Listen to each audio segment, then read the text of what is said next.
우리는 지금 주님의 고난과 죽음을 묵상하고 경건하게 지내는 사순절 기간을 지내고 있습니다. 특별히 다음 주는 또 저희 교회에서 성찬식을 합니다.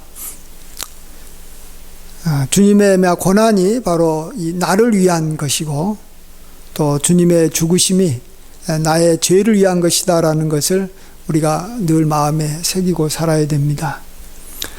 그리고 우리가 또 이것을 주변 사람들에게 알리는 일을 또 우리가 잘 해야 합니다. 오늘 본문은 여기 14절에서 주께서 복음 전하는 자들이 복음으로 말미암아 살리라라고 명하셨다라고 말씀하고 있습니다. 복음 전하는 자들이 복음으로 말미암아 산다라는 것입니다. 여러분은 무엇으로 말미암아 살고 있습니까? 무엇으로 먹고 살고 있습니까? 무엇을 해가지고 자기가 지금 이렇게 살아가고 또 앞으로 살아갈 것입니까?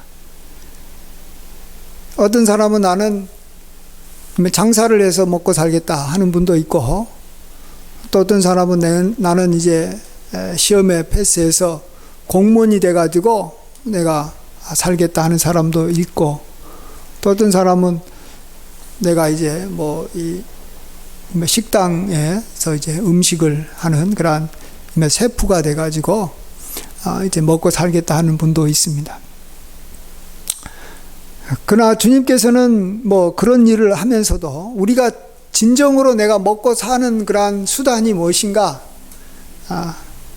그것은 복음으로 우리가 살아야 된다라고 말씀하고 있고, 또 그것이 우리에게 정말 실질적으로 이렇게 다가왔으면 좋겠습니다.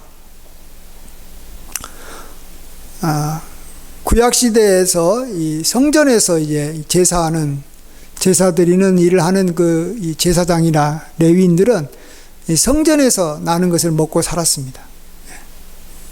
사람들이 이렇게 제사 드리러 왔던 그러한 이 짐승을 하나님께도 드리고 또 그 중에 또 일부를 자기가 그것을 먹고 살았다는 것이죠. 이러한 이 직분, 하나님께 물론 영광도 돌리고 사람한테도 존경을 받는 귀한 직분이면서 동시에 그것이 자기를 이렇게 살리는, 먹고 살아가는 데 하는 그러한 그 직분이 바로 또한 우리에게도 주어졌다라고 성경은 말합니다. 베드로전서 2장 9절에 그러나 너희는 택하신 족속이요 왕같은 제사장들이요 이렇게 말합니다. 왕같은 제사장이라는 것입니다. 근데 이 제사장이 무슨 일을 하냐? 옛날에는 짐승을 잡아서 이렇게 피를 흘려서 하나님 앞에 이렇게 속죄도 하고 또 이렇게 그 짐승의 이 다리라 이 가슴을 이렇게 막 흔들어 가지고 하나님께 이렇게 드리고 또 이렇게 분향을 올리고 여러 일들을 통해서 하나님을 이렇게 섬겼다면, 이제 하나님께서 우리 이 신약 시대에 사는 우리들에게 제사장 직분은 어떤 직분이냐면 우리를 어두운 데서 불러내어 그의 기이한 빛에 들어가게 하신 하나님의 아름다운 덕을 선전하는 것이 바로 우리가 이제 해야 될 그러한 제사장으로서의 그러한 임무라고 말해주고 있습니다. 다른 말로 하면 복음을 전한다라고 한마디로 말할 수 있을 것입니다. 하나님의 아름다운 덕, 그런 말미암아 우리가 받게 될 여러 가지 축복들을 사람들에게 우리가 전하는 것이 우리 제사장들이 해야 될 일이라는 것입니다.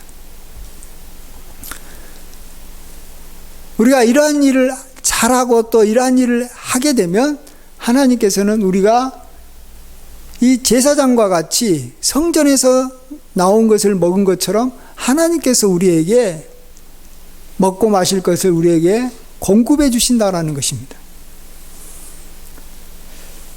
이것은 이러한 이 공급은 교회를 이렇게 관리하도록 또 하나님의 이 말씀을 관리하도록 세운 목회자에게만 해당되는 것이 아닙니다. 목회자도 복음을 전하지 않으면 복음으로 말미암아 살지 못하는 것이고, 또 우리 성도님들도 복음을 전하면 누구나 하나님께서 그 복음으로 살게 하시겠다라고 말해주고 있습니다. 그래서 우리가 복음을 전하게 되면 그 복음을 듣는 세상 사람들만 축복되게 한 것이 아니라 복음을 전하는 우리를 복되게 한다라는 것이죠.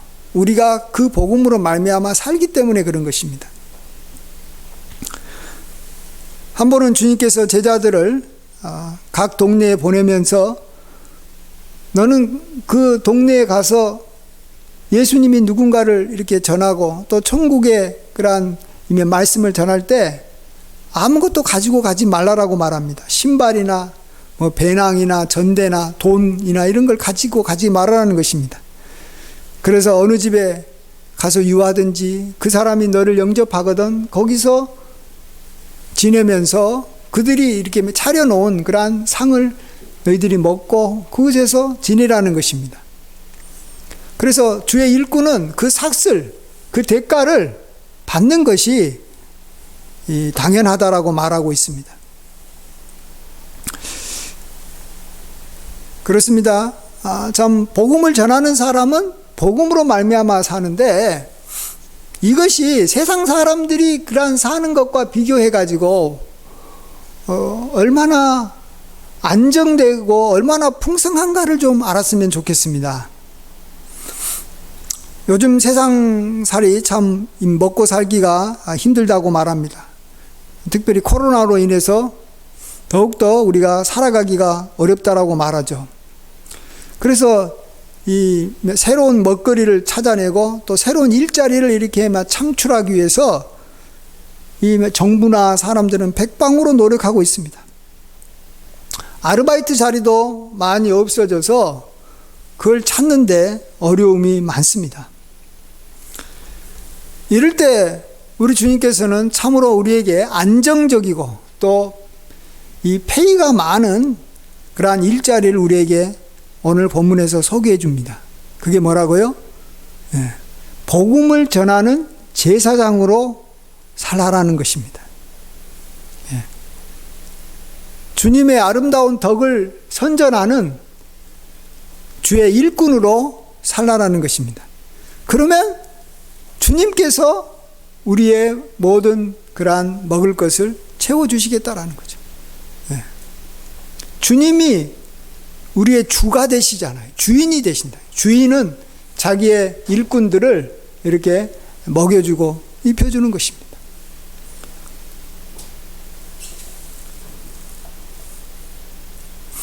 이 축구에서 골을 넣는 것이 가장 중요합니다. 마찬가지로 이 복음을 전하여 예수님을 믿게 하는 것은 바로 이렇게 축구에서 골을 넣는 것과 같은 것이죠. 축구에서 골을 이렇게 한 골 넣으려면 굉장히 많은 여러 가지 시도들을 합니다.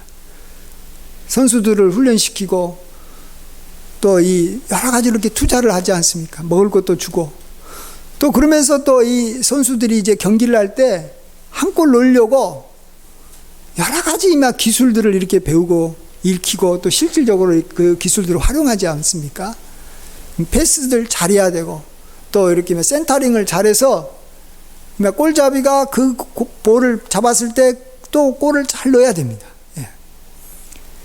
그거 하나 하려고 수없이 많은 시간들을 보내고 또 운동 경기에 집중하는 것이죠.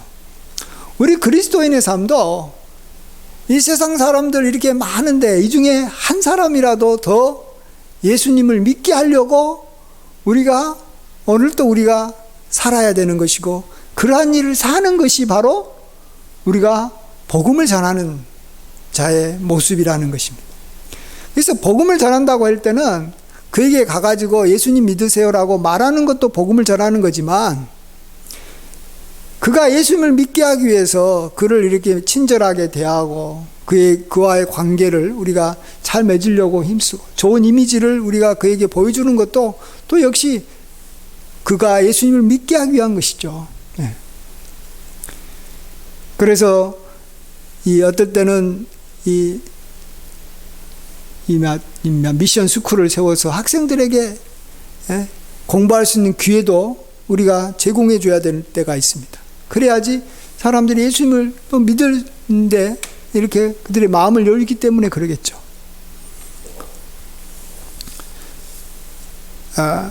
운동선수는 크게 이 아마추어 선수하고 이 프로 선수로 나누지 않습니까? 요즘에는 이 프로 선수들이 얼마나 인기가 있는지 모릅니다. 후진국에서는 운동선수들을 잘 하려고 하지 않아요. 왜냐하면 프로가 돼봤자 별로 이미 연봉이 많지 않고 가난하게 살기 때문에, 이전에 우리나라가 가난했을 때는 운동선수가 된다 그러면 부모들이 다 말렸어요. 운동에 자질이 많아도 못하게 했어요. 그러나 요즘에는 운동에 자질이 좀 없어도 부모들이 앞장서 가지고 돈을 막 쓰면서 자기 자녀들을 운동선수로 만들려고 합니다. 프로 골프로, 프로 선수들로 만들려고 합니다. 그들이 그 어떤 직업을 갖고 있는 사람보다 더 많은 그러한 보수를 받고 또 나중에 이제 은퇴를 해도 그들이 살 길이 굉장히 많아요. 옛날에는 그냥 운동선수가 나이 한 30 돼가지고 은퇴하면 할 일이 없었는데, 요즘엔 TV 보면은 이전에 이 전직 운동선수들이 얼마나 많이 나와서 TV에서 이렇게 활동하는지 모릅니다. 광고도 많고. 그래서 선진국이 되면 될수록 프로 선수가 되기를 굉장히 원하는 것이죠. 우리도 이 하나님 나라가 얼마나 풍성한지 우리가 안다면 하나님 나라의 일꾼으로 우리가 살되 아마추어로 살려고 해서는 안 됩니다. 우리가 프로로 살려고 해야 됩니다. 프로는 뭐라고요? 자기가 운동하는 걸 가지고, 자기가 일하는 걸 가지고 자기가 먹고 사는 것이 프로고, 아마추어는 그걸 가지고 자기가 즐기고 자기가 실제 생계를 책임지는 다른 짭이 있는 것이 아마추어예요. 여러분은 복음을 전하는 것이 여러분에게 있어서는 가장 주된 핵심, 자기의 어떤 가장 중요한 수입원입니까? 아니면은 그냥 다른 것이 있고 나는 그냥 이걸 통해서 보충하고 보조하는 그러한 역할만 합니까? 복음 전하는 것이 정말로 내가 가치 있고 좋아서 합니까? 맞습니다. 좋아서 하는 것까지는 좋습니다. 그러면 아마추어 신앙인밖에 안 되는 것입니다. 이걸 통해서 내가 하나님 앞에 내 기도한 것을 응답받고 하나님으로부터 내가 복을 받기 위해서 주의 일을 해야 할 때 그가 바로 프로 신앙인인 거예요. 정말 하나님 나라가 부유하고 하나님 나라가 정말로 선진국 중에 선진국이라는 것을 믿는다면, 그리고 그걸로 말미암아 우리가 하나님의 일을 잘할 때 풍족한 삶을 살 수 있다는 걸 안다면 우리가 주님의 일을 할 때 그냥 좋아서 하는 정도로 그쳐서는 안 되는 것입니다. 반드시 이걸 통해서 내가 살기 위해서 이것으로 충분히 살 수 있고 더 다른 사람보다도 더 잘 살 수 있기 때문에 해야 되는 것입니다.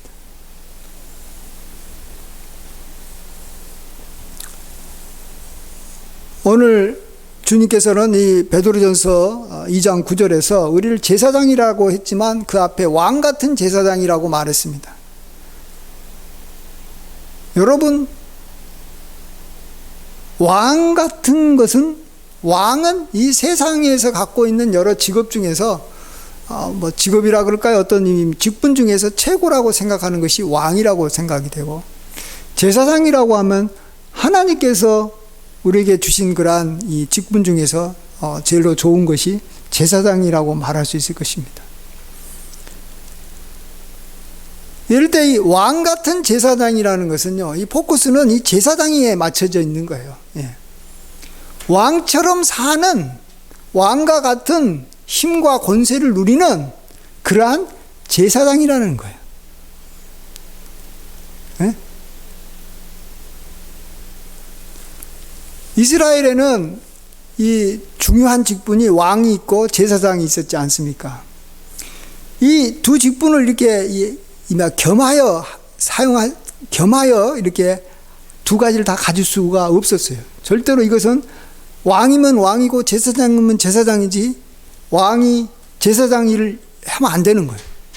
한 번은 우시야 왕이 제사장이 드리는 이 분향을 이렇게 하나님 앞에 드리려다가 하나님 앞에 진노를 받아서 이마에 나병이 생긴 적이 있습니다.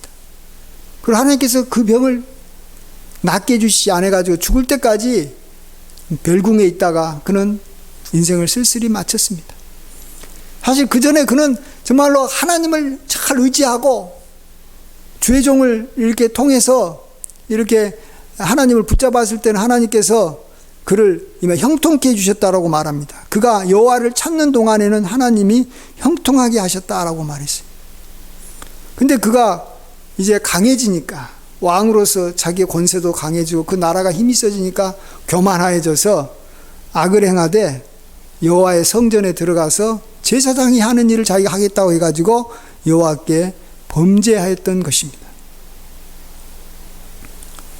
이스라엘 왕을 보면 왕의 역할만 잘한다고 해가지고 그 왕이 형통하게 살지를 못했던 것을 봅니다. 예. 그렇지만 이스라엘 왕이 자기 백성들이 하나님 잘 믿도록 우상을 버리고 하나님만 잘 섬기도록 이끌어가면 하나님께서 그 왕을 형통하게 하고 그 나라를 강대하게 하면서 그런 왕을 성경에서는 선한 왕이라고 말합니다. 대표적인 왕으로서는 다윗과 솔로몬, 또 여호사밧, 또 히스기야, 요시야 같은 왕이 있습니다. 그들이 이렇게 이 하나님 앞에 또 백성들 앞에 사랑받고 그 나라가 강했던 것은 왕으로서의 역할을 잘했기 때문에 그런 게 아닙니다. 당시 왕은 전쟁에 나가서 이렇게 승리해서 땅을 뺏고 전리품을 얻어와서 그 나라를 강하게 하는 그러한 역할이 가장 중요했고, 그 다음에 두 번째는 어려운 재판, 아주 중요한 재판을 지혜롭게 잘해서 백성들의 그러한 오난이 없고 백성들이 이렇게 이 법에 따라서 잘 살 수 있도록 하는 것이 왕으로서의 두 번째 그러한 역할이라고 생각이 되는데, 그거 잘한다고 해가지고 그 나라가 형통하고 그 왕권이 잘 이어진 게 아닙니다. 왕이 하나님을 이렇게 잘 섬기고 이 선한 왕이 했던 일들이 뭐냐 그러면 성전을 이렇게 허물어지면 성전을 이렇게 보수하도록 국고를 들여서 이렇게 도와주고, 또 제사장이나 레위인들이 이렇게 이 생계에 어렵지 않도록 지원하고 제사를 잘 드릴 수 있도록 도와주고, 또 이 레위 사람들을 이렇게 훈련시켜서 각 지방에 보내서 이 하나님의 율례를 이렇게 가르치게 한 거죠. 그래서 하나님의 법을 몰라서 죄짓지 않도록 그 백성을 이렇게 뒤에서 밀어주는 일을 하면 하나님께서 그 왕을 선하다 하고 그 왕의 후손들이 계속해서 이어서 왕권을 유지하고 그 나라가 이렇게 창대케 해주셨던 것입니다. 반면에 북이스라엘 왕은 19왕이나 되는데 한 왕도 정말 형통하지 못하고 그 나라가 정말 이렇게 강성하지 못했습니다. 겉으로는 막 이렇게 강한 것 같이 보여도 그 나라가 막 기본이 흔들리고 항상 불안하다가 결국은 나라가 망하고 말지 않습니까? 영원히 사라져 버리는 거예요. 그리고 그 왕들도 기껏 해봤자 자기의 손자 때까지나 가고 그 다음부터는 또 이렇게 반란이 일어나가지고 다 자기의 이 후손들이 죽고 하는 그러한 이 비운의 왕들이 북이스라엘은 대부분 다 했어요. 다 19왕 전부 다 그랬어요. 여러분 알아야 됩니다. 우리가 세상의 어떤 직분을 우리가 충실하게 잘 이렇게 우리가 수행했다고 해도 그걸로 우리의 삶이 안정된 게 아닙니다. 대통령이 대통령의 직분을 잘하고, 교수가 교수의 직분을 잘하고, 또 주부가 주부의 일을 잘하고, 또 이 사업하는 분들이 성실하게 사업을 잘한다고 해가지고 부도 맞지도 않고 그 일을 잘하느냐, 그게 아니라는 것이. 그것은 내가 해야 될, 그걸 통해서 내가 시간도 보내고, 그걸 통해서 내가 나의 어떤 이 의미도 찾고, 또 내가 이렇게 지내는데 좋은 거지만, 그것이 나를 살려주고 지켜주고 먹여주고 입혀주고 그런 것은 아니라는 거예요. 무엇이 하냐? 하나님께서 나에게 맡겨주신 그러한 직분, 하나님께서 나에게 명하신 계명, 이것을 내가 지키고 행함으로 내가 먹고 산다라는 것이. 왕이 됐다라고 해서, 대통령이 됐다라고 해서 풍성하게 사는 게 아니라는 것이. 대통령이든 거지든 상관없이 내가 하나님의 계명을 지키며 살면 그걸로 말미암아 내가 풍성하게 사는 거예요. 내가 뭘로 먹고 사냐는, 왕 직분으로 먹고 살겠어요? 나는 제사장 직분으로 먹고 살겠다라는 생각을 하면서 왕의 일을 하면 하나님께서 그 왕의 일도 잘하게 해주시고 그의 삶을 하나님께서 지켜주시지만, 나는 제사장 직분 같은 건 필요 없어. 나는 왕으로서 내가 왕이니까 왕의 일만 잘하겠다고 한다고 그 사람이 잘 사는 건 아니라는 거예요. 하나님이 진짜 만왕의 왕이시고 하나님이 온 세상의 주인이기 때문에 결국은 하나님께서 복을 내려주시야지 그 사람이 형통하기 때문에 그런 것입니다.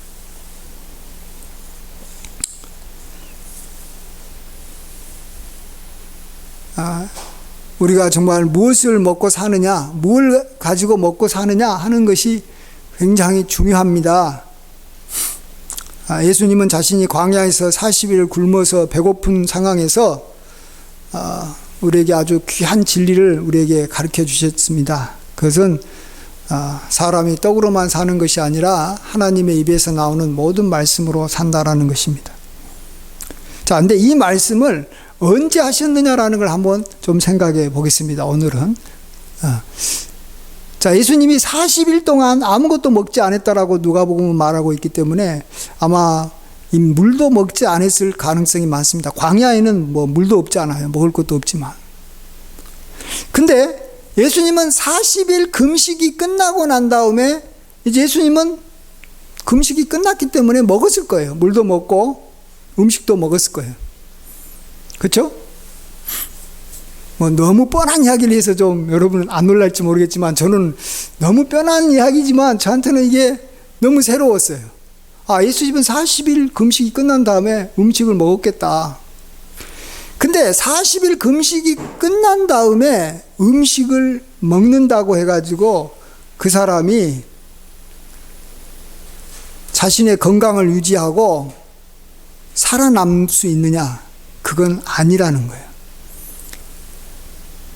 사실 물 같은 경우는 자기 몸에 이 지니고 있는 수분의 10%만 빠져나가도 죽습니다.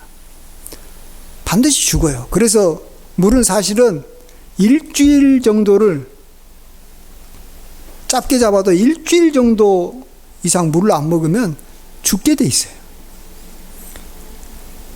예수님은 40일 동안 안 먹었어요. 근데 예수님은 그 다음에 병 들어가지고 몸이 허약해졌다거나 죽었다라는 이야기가 없고, 예수님은 더 힘있게 주님의 일을 하는 것을 보게 됩니다. 이전에 요즘에는 40일 금식하시는 분들이 별로 없는데, 이전에는 40일 금식하시는 분들이 있었어요. 물을 먹으면서. 근데 그러다가 몸 망치신 분들이 굉장히 많았어요. 눈이 멀기도 하고 죽는 분들도 꽤 있었어요.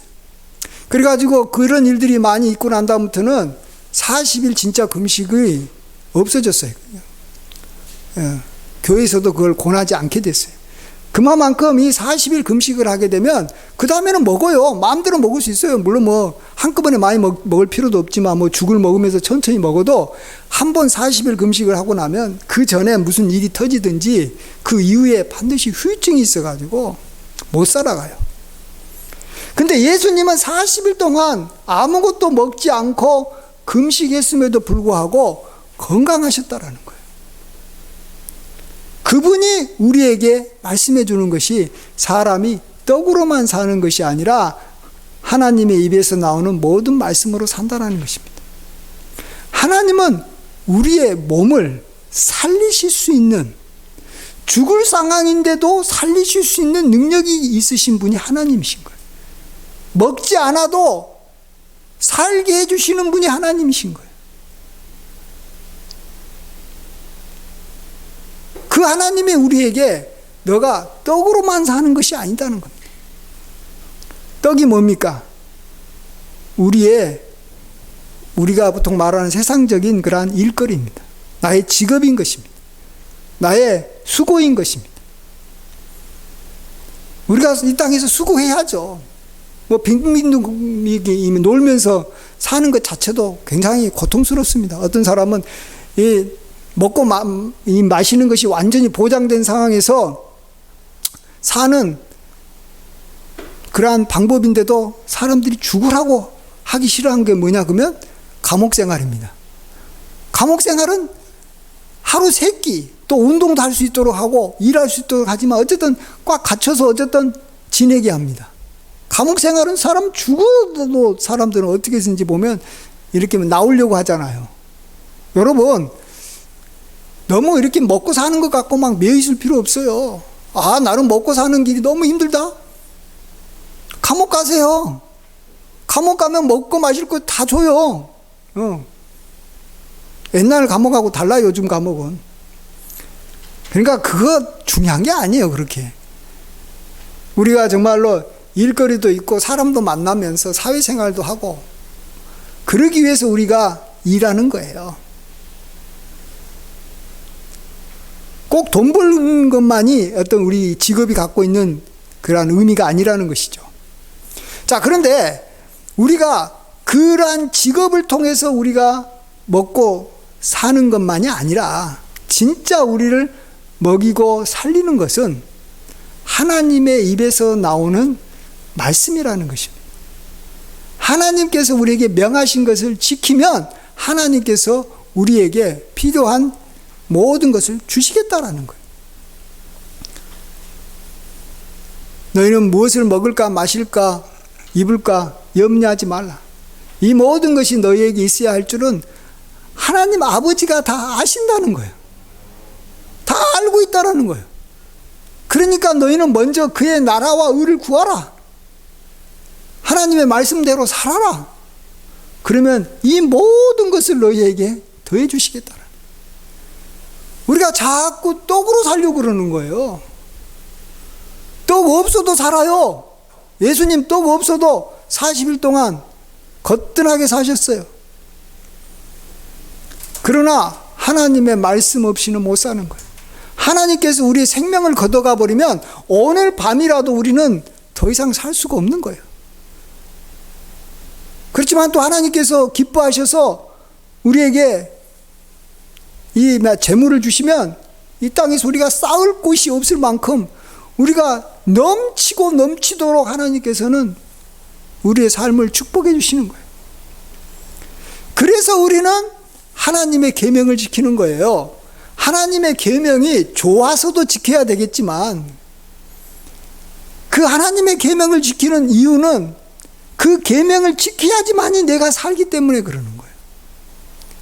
나를 살게 하는 것은 하나님의 계명을 지키는 것 외에는 어떤 것도 없어요. 나를 지켜주는 것은 내가 하나님의 계명대로 사는 것 외에 어떤 것도 나를 지켜주지 않아요. 어떤 분들은 하나님이 나를 지켜주고 하나님이 주신다고 말합니다. 맞습니다만 그것은 일부만 맞는 것이지 정확한 말은 아니에요. 보세요.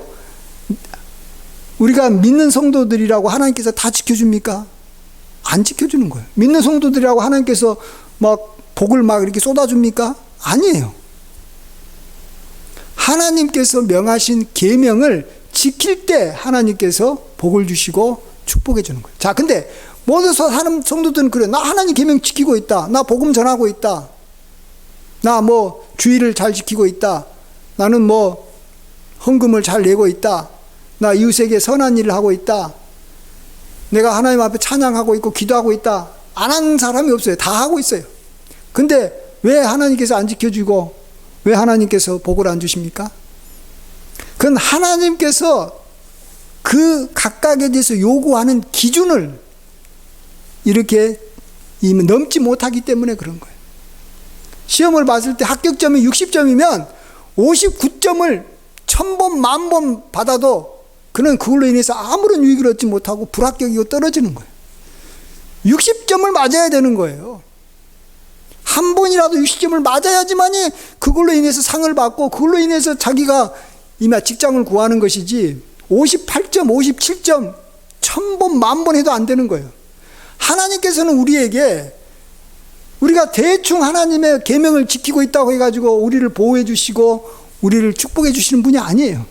그렇게 되면 우리가 계속 수준 낮게 살고 하나님의 계명을 지키는데 우리가 진보가 없기 때문에 우리가 하고 있는 거, 기도하고 있는 거, 성경 읽고 있는 거, 복음을 전하는 거, 주의 종을 섬기는 거, 교회에서 정말로 봉사하는 거, 이웃에게 선을 행하는 거, 하나님께서 우리에게 명하신 그러한 모든 계명에서 그 수준이 조금씩 올라가서 마침내 하나님이 기뻐하는 수준이 돼서 복받을 만한 수준이 됐을 때까지 하나님께서는 우리에게 복을 주시지 않는 거예요.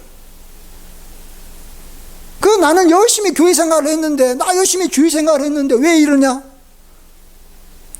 왜 하나님은 살아계시지 않고 왜 하나님은 나를 무시하지? 계명을 안 지켜서 그러는 거예요. 그래서 하나님이 우리에게 복을 주신다는 말도 맞지만 그거보다는 계명을 지키는 것이 내게 복을 준다는 말이 더 정확한 말이에요. 물론 그 가운데 하나님이 주신다는 말은 당연히 들어간 것이죠. 여러분 그냥 쉽게 하나님이 나를 축복해 주실 거야, 하나님이 나를 지켜주실 거야 이런 말 하는 게 아닙니다. 내가 하나님이 기뻐하시는 삶을 살 때 그 기뻐하는 삶이 나를 지켜주고 나를 축복해 주는 거예요. 복음을 우리가 전할 때 나는 복음으로 말미암아 사는 것이지, 복음을 전하지도 않으면서 나는 잘 살겠다, 하나님이 나를 보호해 주시겠다, 이것은 자기 생각인 것뿐이지 절대 그렇지 않은 거예요.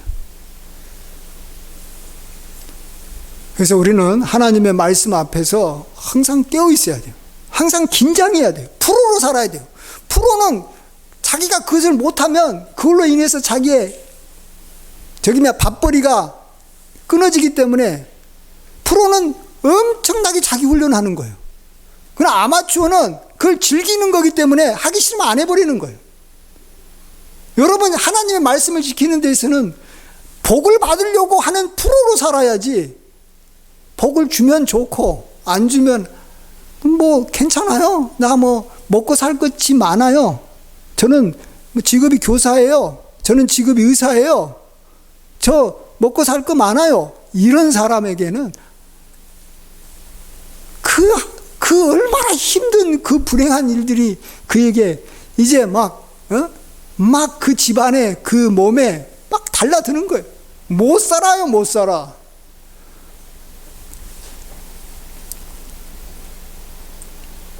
우리가 정말 하나님의 말씀, 하나님의 입에서 나오는 모든 말씀으로 살려고 하니까 너무 우리가 잘 살 게 너무 많아요. 하나님 앞에 복 받을 수 있는 길이 1000가지, 10,000가지나 돼요. 모든 말씀이니까. 그러니까 모든 말씀들이 다 은혜로 보여야 되는 거예요. 내가 살 수 있도록 길을 열어주는 것들이에요. 얼마나 좋은 건지 몰라요. 내가 근데 그걸 볼 때마다 힘들고 어려워도 그것이 나를 먹고 살게 해주니까 그게 좋은 거예요. 돈 벌게 해주는 거라면 63층 빌딩 옥상에서 유리창 닦는 것도 하는 거예요. 하나님의 계명이 힘들어도 그것이 나를 먹고 살린다고 할 때는 하지만, 그것이 그냥 내 마음에 다가오고 그 말씀이 좋을 때, 은혜 받을 때 하겠다라고 하면 그 말씀을 온전히 지킬 수는 없어요. 그리고 하나님은 그런 사람한테 축복을 주시지도 않고 지켜주시지도 않아요.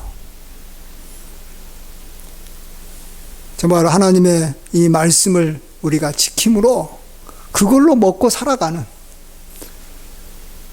저와 여러분이 되는 것이, 그게 수준 높은 크리스찬인 것입니다. 프로 신앙인인 거예요. 아마추어로 사시지 마시고 우리의 수준들을 다 높이면서, 수준이 높아졌을 때야 하나님께서 복을 받는, 그 전에는 복을 받을 수 없는 프로로 사시는 저와 여러분이 되시는 은혜가 있기를 간절히 축원드립니다. 같이 기도하겠습니다. 아버지 하나님, 복음을 전하는 자는 복음으로 말미암아 살리라고 했습니다. 하나님의 일꾼이 그 싹스를 받는 것이 당연하다고 했는데, 우리가 받고 있는 싹시 얼마인지, 우리의 연봉이 얼마인지, 하나님께서 우리에게 주시는 축복이 얼마인지 우리가 돌아보면 너무 부끄러울 뿐입니다. 그 풍성하고 전지전능한 하나님 앞에서 우리가 쥐꼬리만한 축복받고 산다라는 것은 우리가 얼마나 하나님의 계명을 지키지 못하기 때문에 이 정도인지 우리를 돌아볼 때, 아버지 하나님, 우리가 하나님의 계명을 온전히 지키고 있지 못하는 그러한 죄를 주여 우리를 정말로 생각하며 안타까워하며 자복하고 회개하옵니. 주여 용서하시고 우리를 정말로 불쌍히 여겨 주시옵소서. 하나님의 계명을 지켜서 그 계명으로 살아가는 저희들이 되게 하여 주시옵시고, 날마다 그 계명을 지키는 수준들이 우리가 먹고 살기 위해서 한 단계 한 단계 더 올라가는 은혜가 있게 하여 주시옵기를 간절히 바라옵고, 존귀하신 예수님의 귀하신 이름으로 감사하며 기도하옵나이다. 아멘.